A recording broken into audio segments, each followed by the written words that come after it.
आदित्यनाथ ने सामूहिक योग सत्र को किया लीड, योग को बताया ऋषि परंपरा का मंत्र। श्रावस्ती में अंतर्राष्ट्रीय योग दिवस पर भव्य आयोजन, स्पोर्ट स्टेडियम में सैकड़ों लोगों ने किया योग। मुख्य अतिथि के रूप में कमिश्नर शशि भूषण रहे उपस्थित। 28 जून को दिल्ली में भामाशाह जयंती, लोकसभा अध्यक्ष ओम बिरला होंगे मुख्य अतिथि। वैश्य समाज को राजनीतिक प्रतिनिधित्व की मांग। नमस्कार, आप देख रहे हैं आज की खबर और मैं हूं आपके साथ आकांक्षा यादव। रुक करेंगे उत्तर प्रदेश से जुड़ी बड़ी खबरों की ओर, जहां उत्तर प्रदेश के सीएम योगी आदित्यनाथ ने 11वें योग दिवस के मौके पर गोरखनाथ मंदिर में सामूहिक योग सत्र में भाग लिया। बता दें, योगा दिवस के मौके पर आयोजित कार्यक्रम में सीएम योगी भगवा ड्रेस में नजर आए। इस दौरान वे विभिन्न योगासनों को परफॉर्म करते भी देखे गए। इसके साथ ही सीएम योगी आदित्यनाथ ने कार्यक्रम को संबोधित करते हुए कहा कि योग ऋषि परंपरा का ऐसा मंत्र है जो स्वस्थ काया के साथ स्वस्थ मस्तिष्क उपलब्ध कराता है। साथ ही कहा कि प्राचीन काल से ही ऋषि मुनियों ने योग को महत्वपूर्ण बताया है और कहा है कि स्वस्थ शरीर के बिना धर्म का कोई भी कार्य संभव नहीं हो सकता। धन की प्राप्ति के लिए भी स्वस्थ शरीर का साथ आवश्यक है। श्रावस्ती में आज अंतर्राष्ट्रीय योग दिवस बड़े ही भव्य और अनुशासित ढंग से आयोजित किया गया, जिसमें सुबह से ही स्पोर्ट्स स्टेडियम योग के रंग में रंगा नजर आया। कार्यक्रम के मुख्य अतिथि देवी पाटन मंडल के कमिश्नर शशि भूषण रहे, जिन्होंने अपने उद्बोधन से योग को स्वस्थ जीवन की कुंजी बताया है। इस अवसर पर डीएम अजय द्विवेदी, एसपी घनश्याम चौरसिया, अध्यक्ष जिला पंचायत दद्दन मिश्रा, भाजपा जिलाध्यक्ष मिश्री लाल सहित कई जनप्रतिनिधि और भाजपा कार्यकर्ता भी योग करते नजर आए। वहीं कार्यक्रम की शुरुआत सूर्य नमस्कार से हुई। इसके बाद अनुलोम विलोम, कपालभाति, त्रिकोणासन, भुजंगासन जैसे कई आसनों का अभ्यास कराया गया। यूपी से जुड़ी बड़ी खबर सामने आ रही है, जहां वृंदावन से खबर है, जहां अखिल भारतीय वैश्य एकता परिषद द्वारा भामाशाह जयंती समारोह 28 जून को दिल्ली के प्यारेलाल भवन आईटीओ में आयोजित किया जाएगा। बता दें, आयोजन की तैयारियों को लेकर राष्ट्रीय अध्यक्ष डॉक्टर सुमित गुप्ता और दिल्ली अध्यक्ष राजकुमार गुप्ता वृंदावन पहुंचे और समाजन से बड़ी संख्या में शामिल होने की अपील की है। समारोह में लोकसभा अध्यक्ष ओम बिरला मुख्य अतिथि होंगे, जबकि कई केंद्रीय मंत्री और गणमान्य अतिथि मौजूद रहेंगे। बता दें, कार्यक्रम में वरिष्ठ समाज सेवियों का सम्मान और वैश्य समाज को उचित राजनीतिक प्रतिनिधित्व की मांग प्रमुख होंगी। अखिल भारतीय वैश्य एकता परिषद के राष्ट्रीय अध्यक्ष डॉक्टर सुमित गुप्ता जी के नेतृत्व में 28 जून को भामाशाह जयंती का कार्यक्रम है और ये कार्यक्रम दिल्ली में महावैश्य कुंभ के तहत मनाया जा रहा है। इसके अंदर बहुत सारी चीजें जो हैं ऐतिहासिक चीजें हैं, जिसमें आज तक कभी नहीं हुआ। ये पहला ऐसा प्रोग्राम है दिल्ली के अंदर जो वैश्य समाज के सभी घटक मिलकर मना रहे हैं भामाशाह जयंती का प्रोग्राम। इसमें अग्रवाल, पोरवाल, जिंदल, सारे घटक अखिल भारतीय वैश्य एकता परिषद के प्लेटफॉर्म के बैनर पर मना रहे हैं। तो ये 28 जून का कार्यक्रम है, हमारा ऐतिहासिक कार्यक्रम है। 2 से 2.5 हजार लोगों की वहाँ पर आने की संभावना है। इसके तहत हमने एक पॉलिटिकल ताकत दिखाने के लिए एक कार्यक्रम कर रहे हैं। इसमें पूरे देश के वैश्य समाज के हमारे बड़े बड़े नेता हैं, सबको हमने इनवाइट किया है। इस कड़ी में जैसे राष्ट्रीय हमारे जो है लोकसभा सांसद और लोकसभा के स्पीकर श्री ओम बिरला जी को आमंत्रित किया है, दिल्ली की मुख्यमंत्री श्रीमती रेखा गुप्ता जी को, दिल्ली के स्पीकर विजेंद्र गुप्ता जी को, और संगठन से हमने सुनील बंसल जी, नरेश बंसल जी और भी जितने भी हमारे वैश्य समाज के बड़े लीडर हैं, सबको इन्वाइट किया है। इस प्रोग्राम का मेन मोटिव हमारा ये है कि पूरे देश के अंदर वैश्य समाज की सामाजिक और राजनीतिक भागीदारी को सुनिश्चित करना। इसके लिए हम अपनी ताकत दिखाएंगे। उसके बाद हम सारी पार्टियों से वैश्य समाज के लिए हम जो भी राजनीतिक भागीदारी है उसके लिए मांगेंगे, डिमांड करेंगे। भामाशाह जयंती दिल्ली की धरती पर राष्ट्रीय स्तर पर बड़े उत्साह के साथ, उल्लास के साथ मनाने का निश्चय किया है। इस राष्ट्रीय अधिवेशन में, इस राष्ट्रीय स्तर के भामाशाह जयंती के कार्यक्रम में राजनीतिक, सामाजिक, आर्थिक प्रस्ताव भी हम लोग पारित करेंगे। हमारी पूरे देश में 18% आबादी, लेकिन राजनीतिक हिस्सेदारी नगण्य है। इस आवाज को पूरे देश भर के प्रतिनिधिगण इकट्ठे होंगे और अपनी ताकत और शक्ति के आधार पर, संख्या बल के आधार पर प्रमुखता से मांग रखेंगे कि हमारी भी हिस्सेदारी और भागीदारी राजनीतिक दृष्टि से आने वाले समय में हम लोगों को भी प्राप्त होनी चाहिए। रुक करेंगे अगली खबर की ओर, जहां आगरा के वकील हरीश चतुर्वेदी पिछले 30 वर्षों से जल में योग साधना कर रहे हैं। वे पानी में पद्मासन, व्रजासन और सूर्य नमस्कार समेत 40 से अधिक योगासन करते हैं। हरीश का मानना है कि जल योग कठिन तपस्या है जिसमें मानसिक एकाग्रता, संतुलन और सांस पर नियंत्रण बेहद जरूरी होता है। भगवान शंकर को गुरु मानने वाले हरीश अब बच्चों को भी ये योग सिखाना चाहते हैं और इसके लिए स्कूलों में स्विमिंग पूल की अनुमति की मांग कर रहे हैं। मैं इनको काफ़ी सालों से योग करते हुए देख रहा हूँ और काफ़ी वक्त से ये इच्छा है कि हम इनसे सीखें, बट हम बेसिक्स तो सीख चुके हैं मगर रेगुलरिटी नहीं बन पाती है।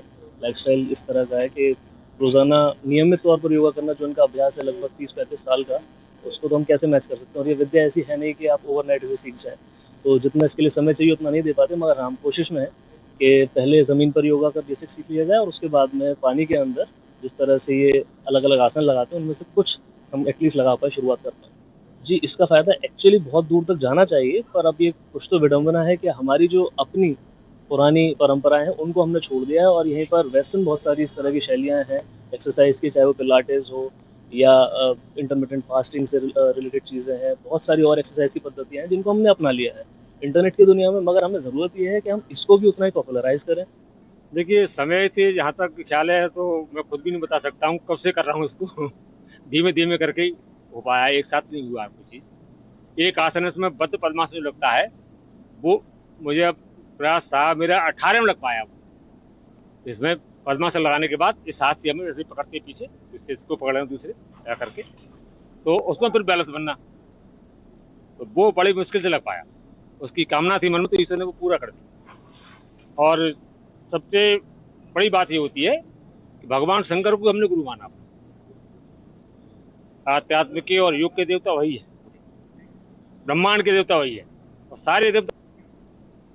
योग करें हर रोज जीवन बने निरोग के मूल मंत्र के साथ आज उन्नाव जनपद में 11वां अंतर्राष्ट्रीय योग दिवस बड़े ही उत्साह और उल्लास के साथ मनाया गया। बता दें, इस अवसर पर जिला पुलिस लाइन परिसर में भव्य सामूहिक योग अभ्यास कार्यक्रम का आयोजन किया गया, जिसमें जनप्रतिनिधियों से लेकर प्रशासनिक अधिकारी और बड़ी संख्या में आम नागरिकों ने भी भाग लिया। बता दें, इस कार्यक्रम में मुख्य अतिथि के रूप में उन्नाव सांसद सच्चिदानंद हरि साक्षी महाराज उपस्थित रहे। कार्यक्रम की अध्यक्षता जिलाधिकारी गौरांग राठी ने किया। वहीं सूर्य नमस्कार, ताड़ासन, भुजंगासन और आदि योग मुद्राओं का अभ्यास करते हुए सभी ने स्वस्थ जीवन के लिए योग को अपनी दिनचर्या में शामिल करने का संकल्प लिया। रामपुर में बासन गली गांव से एक ऐसी घटना सामने आई है जिसने रिश्तों की मर्यादा को तार तार कर दिया है, जहां एक पिता ने अपने नाबालिग बेटे की मंगेतर को भगाकर उससे निकाह कर लिया। आरोपी, जो कि 6 बच्चों का पिता है, उसने इस कांड से न केवल अपने परिवार को तोड़ दिया बल्कि पूरे गांव में हड़कंप मच गया है। अब उसकी पत्नी शबाना और बेटा आयान इंसाफ की गुहार लगा रहे हैं, लेकिन समाज के तानों ने उन्हें घर में कैद कर दिया है। फिलहाल अभी इस मामले में पुलिस ने कोई एक्शन नहीं लिया है। परिवार अब कार्रवाई की बात कर रहा है। लड़के की बहू से जहाँ पे रिश्ता हुआ था, अब वो बेटी है या बहू है या बेटे की बहू है, अब यहाँ बताओ। अब इस चीज में मुझे चाहिए इंसाफ। मैं इंसाफ चाहती हूँ, मैं भी तो ब्याहता हूँ, क्या मेरी कुछ नहीं चलेगी? ये बताओ। अभी तक मैंने कोई कदम नहीं उठाया, ना ही मेरी माँ है, ना ही मेरा बाप है, ना ही मेरा भाई है, ना ही मेरा मैका। मेरा कोई नहीं है, सिर्फ आदमी था मेरा, और गे भी मेरा छिन गया। मेरे मार मार के हालात बहुत बुरे कर दिए। पूरे गांव से पूछ लो, हर रिश्तेदार से पूछ, मुझे इन हालातों पे छोड़ कर गए हैं। सर, ये समाज कैसा है और कहाँ गया, कैसा है और क्या हो रहा है ये दुनिया पे? मेरा अब्बू का नाम है शकील। मेरा अब्बू से लेकर भाग गए, उसके साथ निकाह कर लिया। हम 3 भाई हैं, माँ है, हम तीनों को माँ को ने इंसाफ चाहिए। 2 लाख रुपए 1.5 तोले सोना लेकर चले गए। मेरा अब्बू के और जबीना के नाजायज संबंध थे। इसमें मैंने पकड़ लिया अपने बाप को और जबीना को। लड़के की मिर्जापुर में बारिश के बावजूद भी अंतर्राष्ट्रीय योग दिवस के अवसर पर स्कूल हॉल में योग कार्यक्रम का आयोजन किया गया, जिसमें जनप्रतिनिधियों और प्रशासनिक अधिकारियों ने भाग लिया। इस कार्यक्रम में नगर विधायक रत्नाकर मिश्र, पूर्व मंत्री रमाशंकर सिंह, विधान परिषद सदस्य विनीत सिंह, मझवा विधायक सुचि स्मिता मौर्य, नगर पालिका परिषद अध्यक्ष श्याम सुंदर केसरी और जिला अधिकारी प्रियंका निरंजन, सीडीओ विशाल कुमार और अन्य लोग शामिल हुए। बता दें, इस मौके पर नगर विधायक पंडित रत्नाकर मिश्रा ने बताया कि हमारा प्राचीन धरोहर योग है, जिसको प्रधानमंत्री नरेंद्र मोदी ने दुनिया को सपना का काम किया है, जो लुप्त हो चुका था, के तहत हम सारे लोग भी ऐसी आवाज में इकट्ठे होकर योग कर रहे हैं, क्योंकि करे योग रहे निरोग। आज अंतर्राष्ट्रीय योग दिवस के अवसर पर माननीय प्रधानमंत्री महोदय और माननीय मुख्यमंत्री महोदय की मंशा के अनुरूप जनपद मुख्यालय पर सभी ब्लॉक्स में, सभी तहसील्स में योग दिवस का आयोजन किया गया है। लगातार 15 जून से योग का जो कार्यक्रम का आयोजन है वो इन सभी स्थानों पर किया जा रहा है। नगर पालिका क्षेत्र में भी विभिन्न पार्कों में इसका आयोजन किया जा रहा है और बड़ी संख्या में लोगों ने इसमें अपना उत्साह दिखाया हुआ है और अच्छी संख्या में लोगों ने प्रतिभाग भी किया है। योग दिवस के माध्यम से हमारे प्रभारी अधिकारी महोदय और जनप्रतिनिधियों के साथ जीआईसी के हॉल में यहाँ पर हमने भी योग का कार्यक्रम आयोजन किया था और लोगों को संदेश दिया है कि यदि प्रतिदिन आप लोग योग के लिए समय निकालेंगे तो निश्चित रूप से निरोगी और स्वस्थ रहेंगे। मेरा प्राचीन धरोहर योगा है, जिसको माननीय नरेंद्र भाई मोदी जी ने दुनिया को योगा देने का पुनः काम किए, जो लुप्त हो चुका था। आज उसी के तहत हम सारे लोग मिर्जापुर में इकट्ठे होकर योगा कर रहे हैं, क्योंकि करो योगा रहो निरोग, कभी भी वैद्य का घर न देखो। उसी के तहत यहाँ हम लोग योगा आज कर रहे हैं और सभी से, देशवासियों से ये अनुरोध है कि इसको करिए, इससे आप निरोग रहेंगे, क्योंकि हमारे ऋषि महर्षि योगा के बल पर हजारों साल धरती पर जिंदा रहकर लोगों को संदेश देते थे। आज अंतर्राष्ट्रीय योग दिवस के अवसर पर माननीय प्रधानमंत्री महोदय। अंतर्राष्ट्रीय योग दिवस पर अमरोहा में खासा उत्साह देखने को मिला, जहां आज सुबह मिनी स्टेडियम में प्रभारी मंत्री केपी मलिक की मौजूदगी में सैकड़ों लोगों ने सामूहिक योग अभ्यास किया। बता दें, कार्यक्रम में जनप्रतिनिधि, अधिकारी, स्कूली बच्चों और आम लोगों ने बढ़ चढ़कर हिस्सा लिया। वहीं केपी मलिक ने योग को भारतीय संस्कृति की अनमोल देन बताया और सभी से इसे जीवन का हिस्सा बनाने की अपील भी की है। वहीं जिले के अन्य हिस्सों में भी योग दिवस पर विविध कार्यक्रम आयोजित किए गए। यूपीएसटीएफ ने बुलंदशहर में 1 लाख के इनामी डकैत विनोद गडेरिया को एनकाउंटर में ढेर कर दिया है। एसटीएफ नोएडा यूनिट और डकैत के बीच शुक्रवार की देर शाम बुलंदशहर के जहांगीराबाद थाना क्षेत्र में मुठभेड़ हुई, जहां जवानों ने उसे सरेंडर करने के लिए कहा, लेकिन उसने पिस्टल से फायरिंग शुरू कर दी। एसटीएफ जवानों ने खुद को बचाते हुए जवाबी फायरिंग की। इसी दौरान गोली लगने से विनोद गडेरिया घायल हो गया है। उसे तत्काल अस्पताल ले जाया गया, लेकिन डॉक्टरों ने उसे मृत घोषित कर दिया है। बता दें, 2 पुलिसकर्मी भी गोली लगने से घायल हुए हैं, उनका इलाज चल रहा है। ये यूपीएसटीएफ की नोएडा यूनिट की बदमाशों से थाना जहांगीराबाद क्षेत्र में मुठभेड़ हुई है। सूचना ये थी कि ये बदमाश किसी बड़ी घटना को अंजाम देने के लिए यहाँ आए हुए हैं। इसी सूचना को विकसित करके जब टीम ने इनको इंटरसेप्ट करने का प्रयास किया तो बदमाशों के द्वारा पुलिस टीम पर फायरिंग की गई, जिसमें 2 पुलिसकर्मी हमारे एसटीएफ के कर्मचारी भी घायल हुए। और जब टीम ने इसमें आत्मरक्षा फायरिंग की तो उसमें एक बदमाश को गोली लगी, जिसको उपचार हेतु अस्पताल ले जाया गया, जहाँ पर उसकी मृत्यु हो गई। उसकी पहचान विनोद गडेरिया के रूप में हुई है और उस पर मुजफ्फरनगर से 1 लाख रुपए का रिवार्ड है। वहाँ कई डकैतियों में वांछित चल रहा था और इस पे करीब 40 मुकदमे 2006 से लेकर अब तक पंजीकृत हैं। इसमें डकैती के साथ हत्या, लूट जैसी घटनाएं शामिल हैं। सर, क्या बरामद हुआ इससे? इसके पास से भारी मात्रा में कारतूस और वेपन बरामद हुए हैं घटनास्थल से और एक मोटरसाइकिल बरामद हुई है। सीतापुर में एक पृथ्वी एक स्वास्थ्य के लिए योग थीम के साथ 11वें अंतर्राष्ट्रीय योग दिवस के अवसर पर सेकेंडरी स्कूल में जनपद स्तरीय सामूहिक योग अभ्यास कार्यक्रम आयोजित किया गया। कार्यक्रम के मुख्य अतिथि प्रभारी मंत्री मयांकेश्वर शरण सिंह सहित उपस्थित जनप्रतिनिधि गणों और अधिकारियों ने दीप प्रज्वलित कर कार्यक्रम का शुभारंभ किया। सभी ने एक पेड़ मां के नाम वृक्षारोपण महाअभियान के अंतर्गत पौधारोपण कर सभी को अधिक से अधिक पौधे लगाने का संदेश भी दिया। साथ ही सभी उपस्थित जनप्रतिनिधियों ने और अधिकारियों ने सामूहिक योग अभ्यास भी किया। बता दें, योग में उत्कृष्ट प्रदर्शन करने वाले योग प्रशिक्षकों को प्रशस्ति पत्र प्रदान कर सम्मानित भी किया गया। हमारा शरीर, हमारा मन और तरह तरह की बीमारियां पा सकते हैं। तो मुझे लगता है कि जिस तरीके से भारत पहल के पूरे अंतर्राष्ट्रीय स्तर पर जो आगे बढ़ रहा है, निश्चित तौर पर पूरे विश्व को जो हमारा हमारा विचारधारा है बाकी।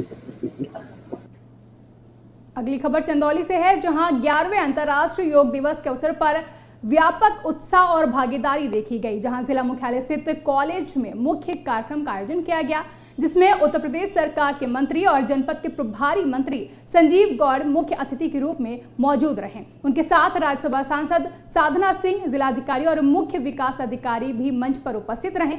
वहीं कार्यक्रम के दौरान प्रभारी मंत्री संजीव गौड़ ने कहा कि प्रधानमंत्री नरेंद्र मोदी ने योग को वैश्विक पहचान दिलाई है। उन्होंने सभी से अपील की है कि शरीर और मन को स्वस्थ रखने के लिए योग को जीवन शैली का हिस्सा बनाएं। नहीं हो जाता। आज अंतर्राष्ट्रीय योगा दिवस के शुभ अवसर पर अपने सभी सम्मानित देशवासियों को और चंदौली के सभी सम्मानित निवासियों का मैं हृदय से बधाई और शुभकामनाएं देता हूं। इस प्रकार से हमारे देश के यशस्वी प्रधानमंत्री नरेंद्र भाई मोदी जी ने अंतर्राष्ट्रीय योग को एक देश दुनिया और अंतर्राष्ट्रीय स्तर पर इसको एक पहचान देने का काम किया है। और आज 21 जून को हमारे देश में नहीं पूरे राष्ट्र में योगा दिवस के रूप में मनाया जाता है। आज तो मैं अंतर्राष्ट्रीय योग दिवस पे अपने प्रदेशवासी, देशवासी और आप सभी सहित पूरे चंदौली जनपद को ढेर सारी बधाई देती हूँ। करे योग रहे निरोग का ये शुभकामना मैं देती हूँ। जीवन में सब कुछ है, अगर अपना शरीर अपने साथ में नहीं है तो सारा सुख बेकार है। इस नाते डॉक्टर, आज समाज का हर व्यक्ति योग कर रहा है और जिस भी डॉक्टर के पास जाइए वो बताएगा कि आप योग करें, आप एक्सरसाइज करें, आपने इस तरह से करें तभी। तो आज पूरा विश्व, पूरा देश नरेंद्र मोदी जी के नेतृत्व में जो एक पुनीत कार्य 21 जून को पूरे देश में हो रहा है, इससे देश की जनता अपने को स्वस्थ महसूस कर रही है। फिलहाल के लिए यूपी बुलेटिन में बस इतना ही। देश और दुनिया समेत उत्तर प्रदेश से जुड़ी ऐसी तमाम बड़ी खबरों के लिए आप देखते रहें आज की खबर।